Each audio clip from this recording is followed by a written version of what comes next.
કાચબામાં પેનાઇલ પ્રોલેપ્સનો સફળ ઇલાજ. ગઈકાલે મલ્ટીકેર વેટેનરી હોસ્પિટલ ખાતે એક દુર્લભ અને ઇમરજન્સી કેસ આવ્યો હતો, જેમાં એક નર કાચબામાં પેનાઇલ પ્રોલેપ્સ જોવા મળ્યો હતો.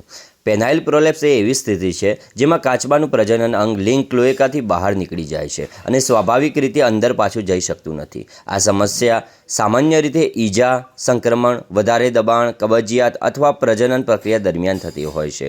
સૌપ્રથમ બહાર આવેલા અંગને નોર્મલ સલાઇનથી સતત ભીનું રાખવામાં આવ્યું, જેથી તે સુકાઈ ન જાય અને તેની જીવંતતા જળવાઈ રહે. હાઇપર ઓસ્મોટિક થેરાપીનો ઉપયોગ કરવામાં આવ્યો, જેના કારણે બહાર આવેલા અંગની સૂજનમાં ઘટાડો કરી શકાય.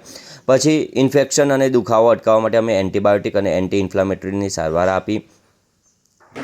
મહત્વપૂર્ણ માહિતી એ છે કે કાચબામાં પેનાઇલ પ્રોલેપ્સ એક ઇમરજન્સી સ્થિતિ છે. સમયસર અને યોગ્ય સારવાર આપવામાં આવે તો સર્જરી વગર પણ સફળ સારવાર શક્ય બને છે. જો સારવારમાં વિલંબ થાય તો અંગમાં નેક્રોસિસ થઈ શકે છે અને સર્જરી કરવાની જરૂર પડી શકે છે. જો તમારા પાલતુ અથવા વન્ય કાચબામાં ક્લોએકાથી બહાર કોઈપણ પ્રકારનું અંગ બહાર નીકળેલું જોવા મળે તો તરત જ પશુ ચિકિત્સકનો સંપર્ક કરવો જરૂરી છે.